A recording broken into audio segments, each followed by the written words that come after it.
Kaixo, bide honetan jarraitasuna eta derigarritasun kontzeptuak landuko ditugu. Beranduago oso baliagarriak izango zaizkigulako.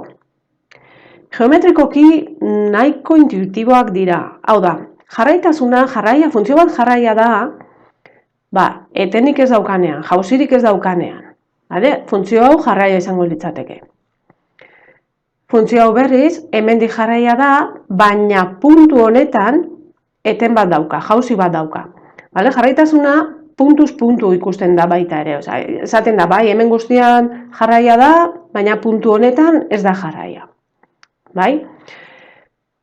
Deribagarritasun kontzeptua. Deribagarritasuna ikusteko lehenik eta behin funtzioak jarraia izan behar du. Ez bada jarraia, ez da deribagarria.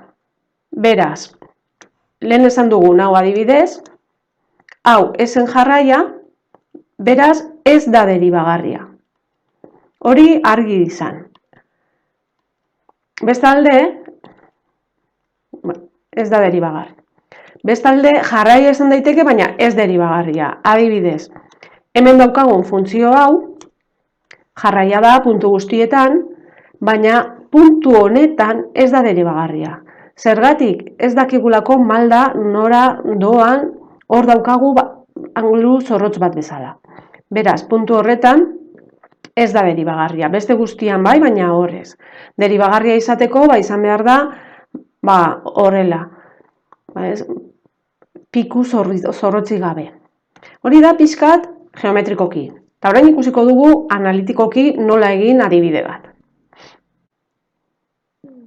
Demagun zatikako funtzio hau daukagula.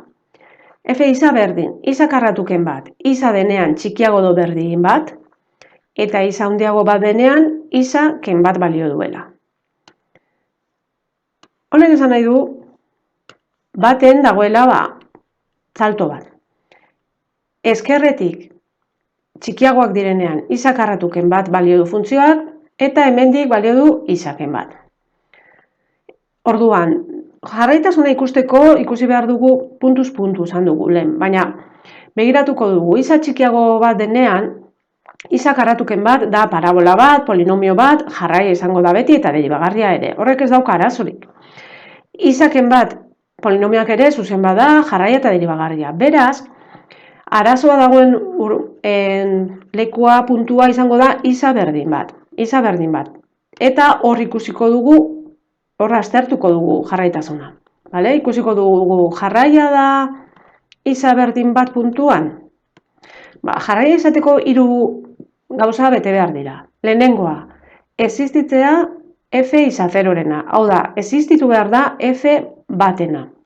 Esan nahi du, funtzioan hemen edo hemen berdin egon behar dela, hemen daukagu, berdin, hemen beko marratxo hori, eta ordezkatzerakoan ez digula infinitu ematen.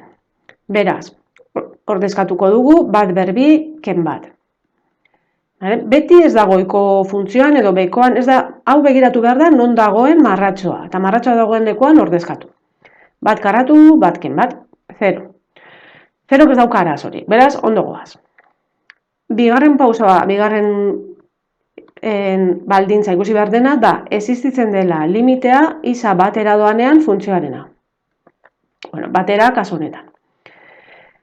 Hau ikusteko, gure kasuan bi zati daude. Orduan egin behar dena da zatitu.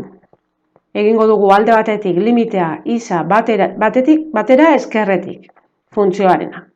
Eta funtzio hor joango da funtzioa. Eta limitea isa baten eskumatik funtzioarena. Ze zati hartu behar dira? Ezkerretik gatozenean, gatoz hemendik, isa karratuken bat baten ezkerretik daude txikiagoak. Isa karratuken bat limitea, isa karratuken batena. Eta eskumatik, handiagoak, isaken bat, limitea isaken batena.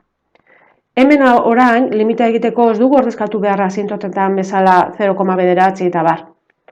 Baizik eta bat ordezkatuko dugu. Geratzen zaigu bat berbi, ken bat. Hemendik 0. Eta hemen bat ken bat, 0 ere. Orduan, berdinak direnez, baldintza hau ere betetzen da. Existitzen dela limitea. Existitzeko bi hauek berdinak izan behar dute, beraz, ondo goaz ere. Eta azken baldintzaia da, bueno, hiru gauzak berdinak izan behar dutela, hau da, f batena izan behar dela berdin, limitea isa batera doanean funtzioarena. Hau da, 0 ematen digutenez hirurek, hau ere betetzen da, beraz jarraia da. Jarraia isa berdin baten ere. Jarraia nola den, deribagarria izan daiteke edo ez. Hemen ez jarraia irten balitz, baina esen deribagarria izango, baina jarraia irten denez, orain deribagarritasuna ikusi behar dugu. Deribagarritasuna ikusteko, egin behar duguna da deribatua kalkulatu. Hasierako funtzioaren deribatua. Eta nola egingo dugu, bi zati ditu, bi zatitan egingo dugu deribatua. Bueno, gogoratu geneukan izakarratuken bat eta izaken bat. Hau gure funtzioa. Orduan, deribatzeak orduan, ere bi zatitan egingo dugu. Izakarratuken baten deribatua, bi isa. Eta zen, isa txikiago bat denean. Hemen berdin ez da ipini behar, ez dakigulako deribagarria den edo ez. Ez ipini berdin hemen. Eta gero, isa handiago bat denean, isaren deribatua dela bat. Orain deribagarritasuna ikusteko egin behar dugu lehen bezala, baina laburrago. Limitea isa doanean bat ezkerretik eta orain deribatuarena, bi isarena, ezkerretik bi isa dagoelako. Eta limitea isa doanean batera eskumatik bat ena. Ezkerretik hau eta eskumatik hau. Hor eskatzen dugu lehen bezala, bi bider bat bi, hemen ez daukagu zer ordezkatu, bat geratzen zaigu. Eta hemen, desberdinak direnez, hemen ez dago baldintza gehiago, bakarrik hau begiratu behar da, berdinak irtetzen badira, deribagarria da. Eta desberdinak irtetzen direnez, ez da deribagarria, isa berdin bat puntuan. Beste guztietan bai, polinomioak zirelako, baina isa berdin bat puntuan, ez da deribagarria. Beraz hor ja, edukiko genuke, adibide bat, jarraia irten zaiguna, baina ez deribagarria. Eta honekin ja, amaitu dugu. Espero beti bezala, hurrengo bideo batean elkar ikusiko dugula. Ondo pasa eta asko ikasi. Aio!